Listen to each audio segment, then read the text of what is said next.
ನದಿಯ ಬಗ್ಗೆ ಹೇಳುವಾಗ ನದಿಗೆ ಜೀವ ಯಾವುದು? ಈಗ ಹಕ್ಕಿಗೆ ರೆಕ್ಕೆಯೇ ಜೀವ, ಒಬ್ಬ ಹಾಡುಗಾರನಿಗೆ ಅವನ ಹಾಡೇ ಜೀವ.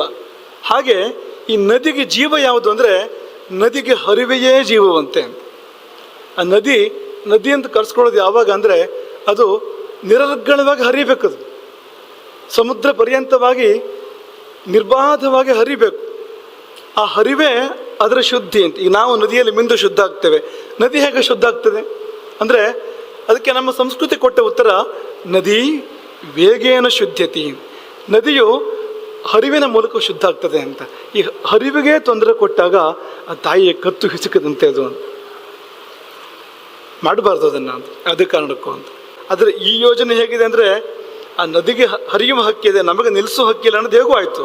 ಆ ನದಿಯನ್ನು ಹಿಮ್ಮುಖವಾಗಿ ಹರಿಸೋದಾದರೆ, ಮುಂದೆ ಹೋಗುವ ನದಿಯನ್ನು ನಿಲ್ಲಿಸೋದು ಮಾತ್ರ ಅಲ್ಲ, ಹಿಂದಕ್ಕೆ ಹೋಗುವಂತೆ ಮಾಡುವಂಥದ್ದು ಇದೆಯಲ್ಲ, ತುಂಬ ವಿಚಿತ್ರ ಅಂತ ಅನಿಸ್ತದೆ ಅಂತ, ಕೇಳುವಾಗಲೇ ವಿಚಿತ್ರ ಅಂತ ಅನಿಸ್ತದೆ ಅಂತ. ಹೇಗಪ್ಪ ಇದು ಎನ್ನುವ ಪ್ರಶ್ನೆ ಬರ್ತದೆ ಅಂತ. ನೀವು ನಮ್ಮ ಪ್ರಾಚೀನ ಗ್ರಂಥಗಳನ್ನು ನೋಡಿದರೆ ನದಿಗಳು ಹಿಂದು ಮುಂದಾಗಿ ಹರಿಯೋದು ಯಾವಾಗ ಅಂದರೆ ನಾಶದ ಸೂಚನೆ ಕೊಡುವಾಗ ಅಂತ ಹೇಳಿವೆ ಶಾಸ್ತ್ರಗಳು. ನದಿ ತಾನು ಹರಿಯುವ ದಿಕ್ಕಿಗೆ ವಿರುದ್ಧ ದಿಕ್ಕಲ್ಲಿ ಹರಿಯೋಕ್ಕೆ ಶುರು ಮಾಡೋದು ಅಂದರೆ ಅದು ನಾಶದ ಸೂಚನೆ ಇದು ಅಂತ. ಇದೊಂಥರ ಭಾಳ ವಿಚಿತ್ರ. ಯಾಕೆಂದರೆ ಹಿಂದಕ್ಕೆ ನೀರು ಹೋಗುವಂಥದ್ದು, ಮುಂದೆ ಹೋಗುವ ನೀರು ಹಿಂದಕ್ಕೆ ಹೋಗುವಂಥದ್ದು, ಮೇಲಕ್ಕೆ ಹೋಗುವಂಥದ್ದು ಅನ್ನುವಂಥದ್ದು ಇದೆಯಲ್ಲ, ಕೇಳುವಾಗಲೇ ತುಂಬ ವಿಚಿತ್ರ ಅಂತ ನಮಗೆ ಅದು ಅನಿಸುವಂಥದ್ದು ಅಂತ.